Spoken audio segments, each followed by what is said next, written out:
Welcome back to Boss Economics World, folks, where we rip the veil off the economic clown show and shine a spotlight on the government's endless parade of mismanagement, missteps, and outright madness. I'm your no-nonsense host, here to break down the latest fiscal farce with a healthy dose of satire, a sprinkle of sarcasm, and a mountain of data to prove just how deep the rabbit hole goes. Buckle up, because today we're diving headfirst into the U.S. debt ceiling debacle, a ticking time bomb of economic dysfunction that's got Wall Street sweating, Main Street fuming, and Washington, D.C., doing what it does best, kicking the can down the road while whistling past the graveyard. Now, if you've been following the news, or, let's be honest, just living on planet Earth, you've probably heard the latest from Treasury Secretary Scott Bessent. In a letter to House Speaker Mike Johnson, Bessent dropped a bombshell: the federal government's ability to use its so-called extraordinary measures to stay within the $36.1 trillion debt limit could be exhausted by August 2025. That's right, folks, August 2025, smack dab in the middle of Congress's scheduled summer recess, because apparently, nothing says fiscal responsibility like jetting off to the Hamptons while the country teeters on the brink of default. And let me tell you, this isn't just a minor hiccup. This is a full-blown, red alert, sirens blaring crisis in the making, courtesy of decades of government incompetence, political posturing, and a refusal to face economic reality. But before we go any further, let's pause for a second and appreciate the sheer absurdity of this situation. Here we are, in the richest, most powerful nation on Earth, and we're once again playing chicken with the debt ceiling, a completely artificial limit that exists solely because Congress insists on holding the economy hostage every few years to score political points. It's like watching a toddler threaten to hold their breath until they turn blue, except instead of a timeout, the consequences here are a potential default on U.S. debt, a global financial meltdown, and a recession that could make the Great Depression look like a minor inconvenience. Bravo, Washington. Bravo. Let's start with the surface-level madness of Bessent's announcement. The Treasury Department has been using extraordinary measures, a fancy term for accounting gimmicks that would make Enron blush, to keep the government from breaching the $36.1 trillion debt ceiling since January 2025. But according to Bessent, those measures, combined with the government's cash stockpile, will run dry by August 2025.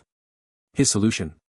Urge Congress to increase or suspend the debt limit by mid-July 2025, before they all pack their bags for their summer vacation. Because, nothing screams leadership like scheduling a fiscal crisis during your beach getaway. Now, here's where the satire practically writes itself.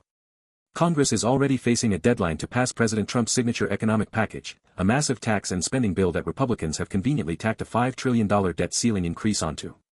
But here's the kicker: Bessent wants this all wrapped up by July 4, 2025, a deadline that Senate Majority Leader John Thune has already called aspirational.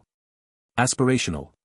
Folks, I don't know about you, but when I hear the word aspirational, in the context of avoiding a global financial catastrophe, I don't exactly feel warm and fuzzy inside. This isn't a vision board for your dream vacation, this is the full faith and credit of the United States we're talking about. And let's not forget the cherry on top of this dumpster fire: if the GOP can't get its act together in time, they'll have to negotiate with Democrats, handing the opposition leverage to potentially derail Trump's economic agenda. Oh, the irony. The party of fiscal responsibility might have to beg the tax and spend Democrats for help because they couldn't agree among themselves on how to handle a crisis of their own making. You can't make this stuff up, folks. Now, let's peel back the layers of this onion and get to the real economic issues at play here. The debt ceiling itself is a relic of bad policy, a self-inflicted wound that serves no purpose other than to give politicians a cudgel to beat each other with. For those of you new to this circus, the debt ceiling is the legal limit on how much the U.S. government can borrow to pay for obligations it has already incurred. Think Social Security, Medicare, military salaries, and, oh yeah, interest on the national debt. It's not about future spending, it's about paying the bills Congress has already racked up. And yet, every few years, we go through this kabuki theater where lawmakers pretend they're taking a stand by threatening to default on those obligations. Here's the reality, folks: the debt ceiling is a political weapon, not an economic tool. Raising it doesn't authorize new spending, it simply allows the government to borrow to cover spending that Congress has already approved. And yet, we've got debt hawks within the Republican Party, those self-proclaimed guardians of fiscal discipline, vowing they won't vote to raise it, even as the Treasury warns of an impending default.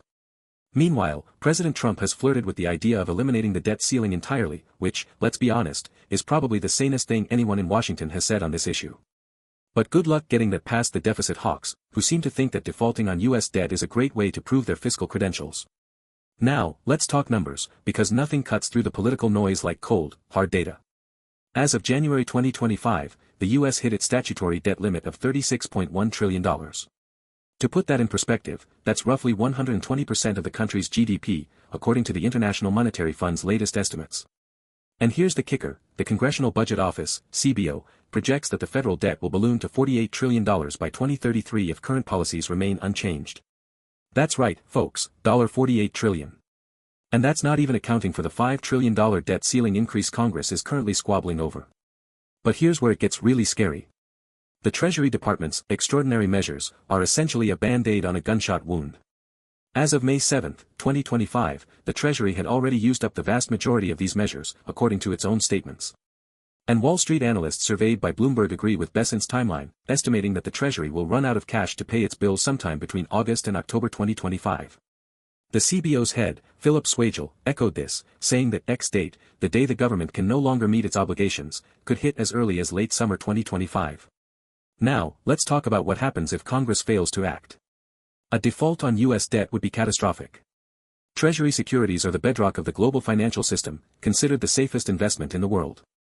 A default would tank their value, spike borrowing costs, and trigger a domino effect across global markets. According to a 2023 Moody's Analytics report, even a brief default could lead to a loss of 6 million jobs, a 4% drop in GDP, and a stock market crash worse than 2008. And that's the best-case scenario, folks. In a full-blown default, we're talking about a global recession that could take years, if not decades, to recover from. But let's not stop at the surface-level drama of the debt ceiling. The real story here, the one Washington doesn't want you to focus on, is how we got to this point in the first place. Spoiler alert, it's not because of some sudden spending spree. This crisis is the result of decades of government mismanagement, tax cuts without corresponding spending cuts, and a refusal to address structural issues in the economy. Take a look at the data. According to the U.S. Treasury, federal spending as a percentage of GDP has averaged 22% over the past decade, while revenues have averaged just 17%. That gap, known as the deficit, has been financed by borrowing, year after year, to the tune of trillions of dollars. And who's to blame? Both parties, folks. Republicans love to cut taxes, think Trump's 2017 Tax Cuts and Jobs Act, which added $1.9 trillion to the debt over a decade, according to the CBO. Democrats, meanwhile, are all too happy to ramp up spending on social programs without finding ways to pay for them. The result? A national debt that's growing faster than a reality TV star's Instagram following. And let's not forget the elephant in the room, entitlement spending. Social Security, Medicare, and Medicaid account for nearly 60% of federal spending, according to the CBO, and that share is only going to grow as the baby boomer generation retires. But good luck getting anyone in Washington to touch those programs.